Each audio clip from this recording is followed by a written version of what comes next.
Hello everyone, CrystalFissure here, and welcome to a brand new edition of ISGP Talk. I guess this is season 2.5, something like that, because we sort of abruptly ended the second season with ISGP 2, and now we're here with someone that has made their ISGP debut with the Super Gex League. It's none other than Charity Royall, aka Nick. How you doing? Good. How are you doing today, Andrew? Very, very good. It's a pleasure to have you on as the first guest of the elusive 2.5 season. And we're going to be talking Super Gex League, of course. But before we get into that, I wanted to, because this is like sort of your first, I guess, full real introduction to kind of talk about how you sort of came to be. You are the first, really the only competitor, the new competitor to debut in a Gex tournament, but you're actually a massive Spyro fan. So talk about how you sort of got into ISGP. So I kind of have been into speedrunning for like 3 or so years, and I discovered ISGP 1 back in 2018 and kind of followed a little bit for like a month or so until I went to work at a summer camp where there was no internet or cell phones. So promptly forgot about it for 2 years until kind of midway through ISGP 2 round 1, it came up my YouTube recommended again, and I remembered it, got really into it, kind of watched all the races because I didn't really have much else to do. And I didn't really even know that there was a community that I could join. I kind of thought it was like, oh, there were just the competitors. I didn't know there was like a Discord server and all that. So until there was like this one video where y'all talked about like the history of your channel and all of that. And I did a little bit of searching on the internet until I found the Discord link and kind of joined towards the tail end of ISGP2. And I've kind of been chilling out. Participated in Orb Struggle and participated in Super Gex League since then. And, yes, that's right. You're right. More. Yeah. So your debut was technically during the first event we'd done in quite some time. So yeah, we were talking before this about how basically you thought that it was kind of like a closed community and like no one had access to like the big Discord server. But as you said, we did actually put the link in a few places, but overall it was very much kind of just not shared around as much. But so you kind of joined, and I remember just remarking, I'm like, who the hell is Charity Royall? But then we'd seen a guy called Nick Pinto comment on videos, and I think it was Amelia that told me, oh, that is Nick. Because like you were commenting on a bunch of stuff, you were kind of getting referenced in speedruns as being like a commenter. I remember, people were like, oh yeah, Nick said this, or, Beck said this and stuff like that. It sort of became this real, I feel like the comment sections were quite big in ISGP2 for that matter. It was a really sort of a great engaged community with the races. So obviously you were interested in ISGP before joining up yourself. Do you have any favorite runs that you may have remembered either from this tournament or previous? I definitely, from ISGP 1, I really liked some of the races that I saw in round 1. I really liked, Alice Clark versus Noel McDavid. I really liked Katie Lady versus Chris LBC. Yeah, very high skill. I really liked. It was a long time ago, but I those two are the ones that stick out in my head. Oh, you versus Alice as well. Yeah. Both the Void one and the real one. Yeah, the Void one was one of the most chaotic things I've probably ever done. I don't think it was even topped in the second one. In the second one, Alice just got too good, to be perfectly honest. That's what happened. I regressed and she became a bit of a force. And I mean, she was sort of actually kind of one of the first people to sort of start to grind, in that sort of mid-tier, start to grind Spyro 3. And now you guys are sort of involved in a bit of a sub-community with like Dan, the Man, Davidson, and Toto and Eric and stuff like that, who are really grinding Spyro 3 quite hard. I think with that specifically, when I first joined the server, it was towards the tail end of ISGP2. So like people were kind of like wanting to take a little bit of a break. It seemed like the server was kind of like really quiet. People were off doing other things but not Spyro. So I'm really excited to get a bunch of us back together, in calls, chilling, playing some Spyro, whether that's 100 Egg or something else. Yeah, something else. Yeah, and there's some great stuff upcoming. Obviously, Orb Struggle was all Spyro 2, but with our next events, we will be having the return of all 3 games and more. We may even be seeing some more Spyro game stuff. So to be honest, I would love to see some of you guys and myself play some of the later games, even the GBA games, just to see how much of an absolute train wreck that could be, because I don't feel like they're very speedrunnable games. But you know what, Lyle Bandicoot 93 actually beat Wally in one of the GBA games in Ratchet 5's Dragon Racing tournament. So I feel like you can get a few upsets. I definitely have told Wally that I'm interested in running Enter the Dragonfly, and I got a PS2 recently, so I'm definitely going to bust that game out at some point. Excellent. So how do you feel about sort of just generally, and then also sort of maybe go into B block, about the Super Gex League, so your first tournament that you've entered? So yeah, I mean, I did not sign up originally for the Super Gex League, and I was kind of a replacement. I wasn't really sure I was super interested at first, but then I kind of saw some of the races and it seemed kind of fun, and you're looking for a replacement, so I joined in. It's all been really great fun. I had never played any of the Gex games before this tournament. And I can say that I really like the variety of skill level of the runners. We have a lot of people that are like me who have never played Gex before. And we have a lot of people that have been playing it for years, speedrunning it for years. And it's been really great competition and great fun for people of all skill levels, I think. Yeah, and this is going up after all of round 2 is done. So I can say that having seen all of them now, I can say that yes, obviously I made a comment before. I think I made the comment in Muddy versus Nintendo Gen, but I said that this has some of the lowest level of skill in a tournament, but one, that's not a bad thing. That's a great thing, because it's been hilarious. Some of the meme runs we've got, some of the bullshit we've had. Me and Muddy fighting for 47 minutes for in Gex 3, and me and Brandon Black and all that kind of stuff.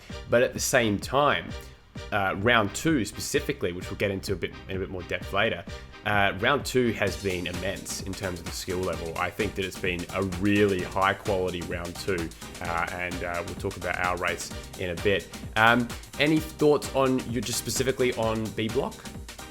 Yeah, I want to say that everyone in B block has really put up a really tough fight. All of the races that I competed in, sans maybe one of them, was really close. Yeah, really close. It really could have gone either way. All 4 of those races. I ended up, I think, winning 3 of those and losing one of them. Yep. And it was like, if I had messed up or the other competitor hadn't messed up in specific cases, then those could have been completely flip-flopped. And both of competitors in all of those races spent a long time practicing for that. That's true. And it was really great to kind of compete at that kind of level with people. Yeah, and I'm very honored to top that group. Yeah, no, you did a fantastic job. Obviously, finishing first in your group. I think the big shock was probably the Luke R44 win, because obviously Luke is very good at Gex 2. However, I think something that people forget a lot of the time when they're playing any percent, stuff like that, they're not doing those bonus levels, sort of I guess they're kind of secret levels. So levels like, what was the one you did, the final one? Lava Dabba Doo. Yeah, see, Lava Dabba Doo, that's not really played. So to be honest, it was kind of a bit of a situation of you were both at a similar level. He probably had the edge in some of the previous levels, but then when you got to Lava Dabba Doo, it was really, it's anyone's game. And so I think that being able to, I think in a way, sometimes coming into this slightly new and just learning that specifically, you haven't taken anything from anywhere else. So you actually almost could potentially say it's even an advantage to kind of just focus in, hone in on a specific level rather than like a whole general play the entire game. Of course, that with our race, you learned that you've got to play a lot more, and then obviously the final is going to lean into that even more. But it was a fantastic race, and I think that as well with Fraser, I think you were only facing him on 10% capacity. That's what he told me after the race. He said that he was flat. It was only 10%. So I do think you probably would have lost that one if he, I think you would have lost that one if he was operating maybe 20-25%. But Fraser wants to conserve his energy, unfortunately, for his big Road 2. So sorry to burst the bubble there, but I do think that would have been your second loss. I'm sorry to say, Nick. Yeah, you're right. I think you're right on that one. I'm glad you can concede. I'm glad you can concede with that objective fact. Now, thoughts on the A block? The definitely probably a less skill level at the bottom, but pretty high up at the top. I definitely think that all the competitors that made it to round 2 in A block were also very formidable. Watching some of their races, I know that specifically Lucas Bolton has been speedrunning Gex for a while. I was surprised at Muddy's win over him. I think a lot of people were. But yeah, Muddy, I feel really great all around.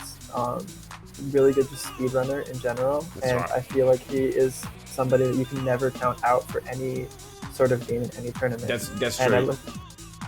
Never count him out unless it's against Brandon Black, but by 1 second. But other than that, yes. Mm-hmm. Yeah, and just everyone was just doing great, and I think that everyone that made it to round 2 really deserved it. So it looks like it's, I think if you add it up, I think it ends up being 3B. No. It's 2 and 2. The 1 and 2 it's 2 and 2. Won, yes, that's right. Yeah. Exactly. So kind of the logical conclusion to it, I think, in terms of skill level and sort of the way that the ladder worked out. Now, obviously, you and I had a race, a great race in Gex 2 for round 2. Personally, one of my favorite races of the tournament. I really enjoyed it. I thought it was a lot of fun, and while I didn't get the win, I think I was able to, with the amount that I had sort of played it, I think I was really happy with how I ended up going. But you did a tremendous effort. How was that going into our race? I figured that going into our race, that since we were doing kind of almost kind of any %esque goal in Gex 2, I took it kind of as an opportunity to, if I ended up beating you, then I could use the things that I learned also for a little bit in the grand finals, if I were to make it there.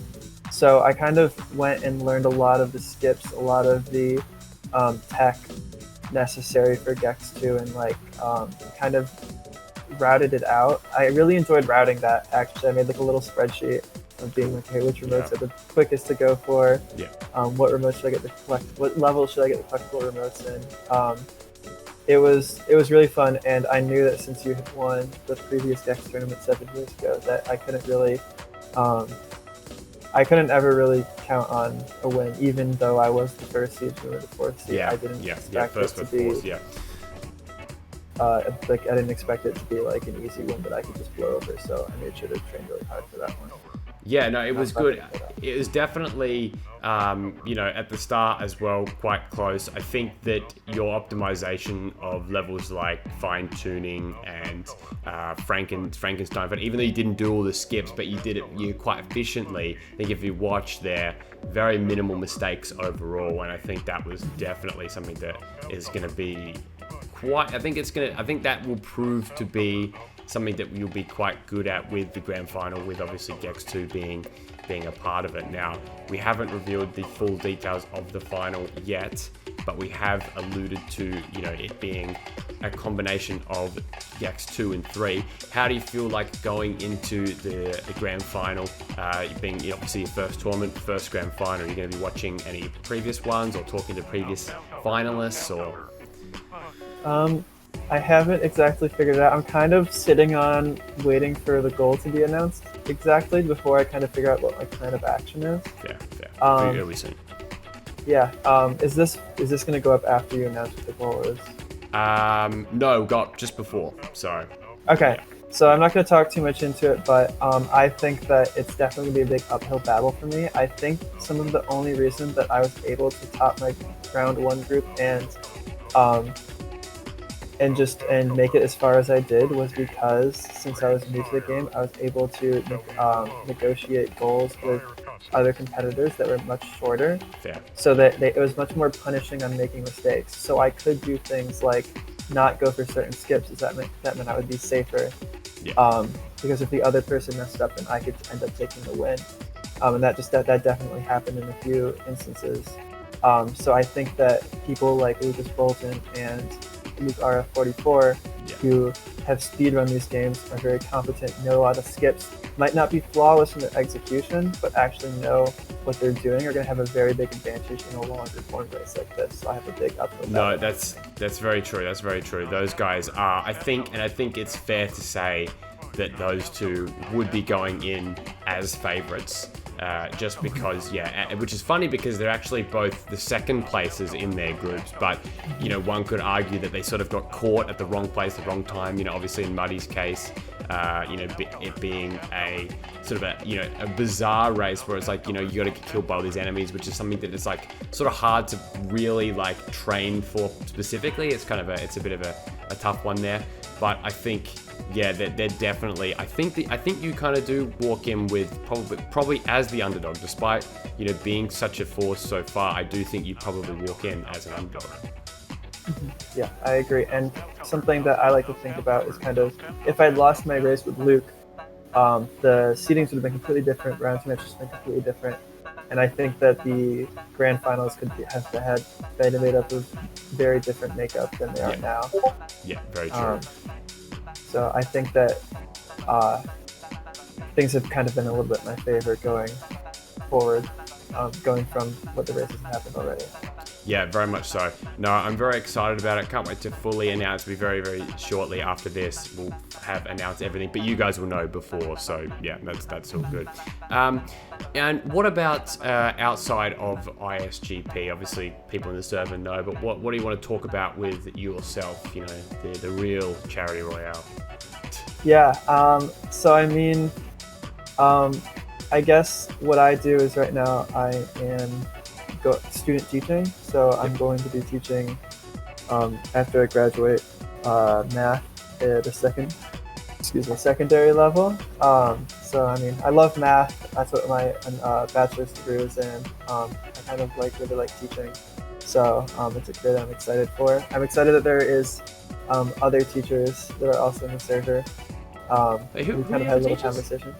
Stefosky. Stefosky, yes. Of course. So we've kind of had little conversations about teaching before, and I guess my biggest hobby outside of video games and speedrunning is caving. I like to explore caves. Everything from fitting through tight squeezes to rappelling down 400 foot. Well, I guess.